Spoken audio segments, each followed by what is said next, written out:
because nobody thinks of themselves as black in Nigeria. We have many problems, but race is not one of them.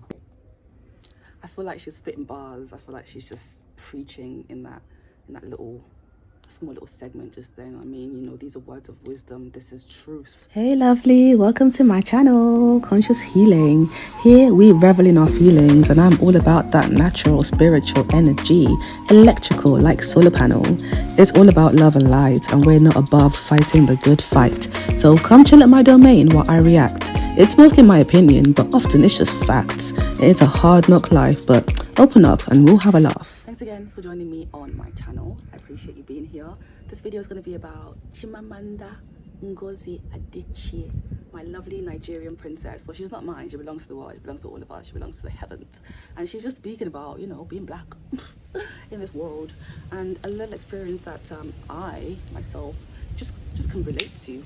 So we're going to go into that today, and I'm going to speak on it a little bit. So I hope you like it. Please subscribe, like, share, all that good stuff. And thanks so much for being here. Please come sit down.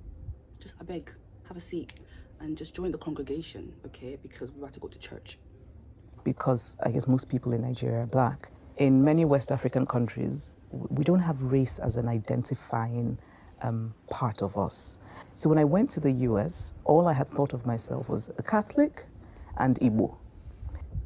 Because when you're within people that are like you or look like you, I suppose, and there's no differences between where you're from and what you look like, then everybody has other parts of themselves to identify with, rather than just the surface, the most basic, the thing about you that you have the least control over for the most part, right? And that's what we choose to fight about. It's very bizarre. But I completely know what she means. I completely understand where she's coming from. So yeah, I really love this video because she basically speaks on the idea of race and identifying with yourself and the world around you. But she says it so eloquently. She puts it in such a way that is very easily understood. And I'm going to insert a little story time into this because, girl, I get it. I myself am a young Nigerian, and I myself moved abroad at a young age, not to the US as Chimamanda did. Chimamanda did. I myself, I'm in the UK, London to be precise. But I get what she's saying. A Nigerian, of course. But then in the US, people would just say things to me about being black, and I would think... In England, one thing that we used to get called a lot was blick. Maybe not me personally, because I'm not like, you know, quite like, I'm not on the darker side, but those that were on the darker side, that was a big insult for people back when we were in school. Look how blick she is, or look how blick he is, and stupid things like that. And, you know, unfortunately, these are things that will actually make you feel bad, and they will actually get to you because you're being insulted over things that you can't control, over things that you didn't think was an issue. And so not only are you upset because people are being mean and rude to you, but you're also now confused because hang on a minute, when did me being me become an issue? When did my natural external skin and body become such a problem for the people?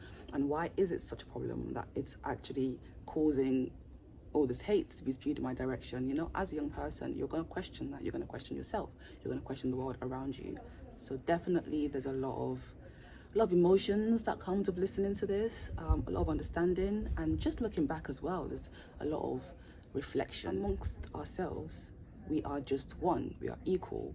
We have to leave and go elsewhere to the white man's land. The white man who colonized our own land and forced us to come into their land in order to be okay and to survive. Then make us feel like absolute shit because of who we are as human beings. You know, it's an interesting world for a nigger out here. I don't even know what that means. But most of all, it was that I started to learn that black wasn't a value-free idea. That to be called black was that people made assumptions about you. There was To be called black is that people make assumptions about you. True words have never been spoken. Is there such a thing as the right words? Probably yes, because the way that you say things and the way that you express yourself definitely can determine how well people listen to you, right? You know, communication is mucho importante. That was disgusting. but Oshe Pataki. But yes, let's carry on because... Professor who was surprised that I wrote the best essay in class. And I realized that he was surprised because he didn't expect a black person to write the best essay. And so for me, it was a learning process. Of course, now I very much identify as black. Is too damn real. Oh my God. So when I came to England, I already struggled just by having a different accent and, you know, being in quite a posh area of London. Well, posh, not posh, but like I was in Balham and all the kids that went there were pretty much just white kids. It was like 2-3 black kids in my whole year. So yeah, it was a very like Caucasian population. It was just very obvious that I was the odd one out. But I didn't think about that necessarily. It's just, this kind of all became quite clear when I sort of look back on my time in school. I was like, damn, like people really just didn't fuck with me because I was a freshie essentially. But I just remember being really good in school. Like when I first came to London, they were learning long division in the class that I joined, year 4, but we had done that in Nigeria. So I already knew how to multiply and divide and, you know, do like, you know, when you add and like all mathematics that we hadn't been taught yet, or they hadn't been taught yet in that year, or we wouldn't have been taught in that year had I grown up here.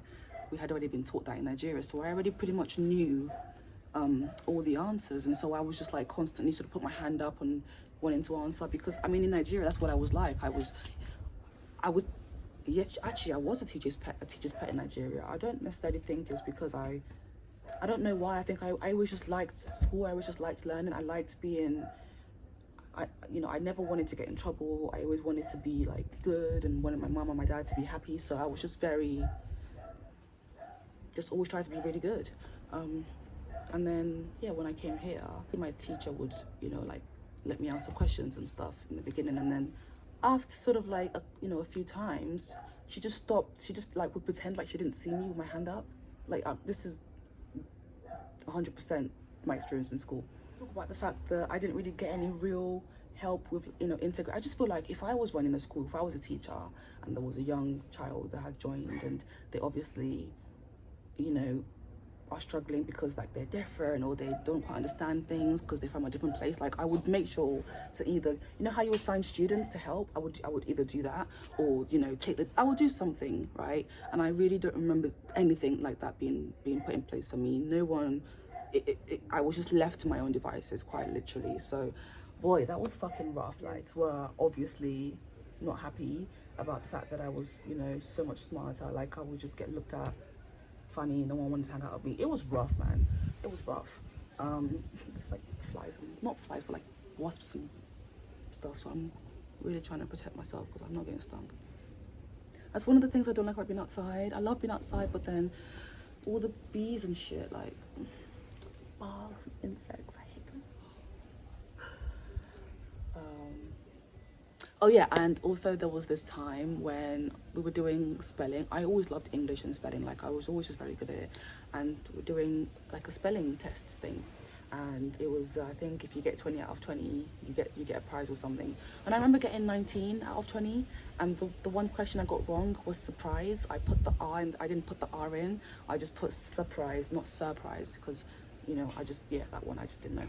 But like all I got was a sticker, and I thought it would get better when I got to secondary school, and in a way it did, because I went to a much more black secondary school. I went to a secondary school in South London, and a lot of us were just black, but then that came with other issues because kids suck. Doesn't matter if you're white or black, kids suck. But obviously, like, the suckiness depends, doesn't it, on the environment. The type of suckiness depends on the type of environment. So it was like a different type of stress, at secondary school. But ultimately, I was older. I could do more of what I wanted, which meant I could just not go to school if I didn't want to sometimes, and I could just skip school. And not that that's a good thing, and I'm not encouraging anyone to do that. If you don't like school, then speak to somebody and try to get help and try to transfer and do everything else except skip school, because you want your education. You definitely want your education. It's just it's the only thing that I knew how to do at the time. And I personally, I did try to talk to my mum about it, but like that didn't really land well, because it was just hard. Like we just migrated to England. Like it was just a lot. It was a lot going on, and yeah, like you just kind of had to get on with it. Really, it was just it's a whole service. You know, she just delivered on a platter, and I just ate it all up. And I'm not full yet. You know, I want more. I'm out here for seconds, but she's not. She's done. That's it. That's the end. But yeah, that was pretty much my little 2 cents on that, and obviously my experience relating to that, and hence why I believe that she is right. Well, I don't believe that she's right. I know that she's right. And if you've experienced anything and you're able to see life from perspectives outside of your own, then you probably know that that's true as well. Thank you again, and there'll be more videos coming soon as promised, and I'm doing my very best to make sure that I'm being as consistent as I can be. So thank you for giving me the opportunity, and much love.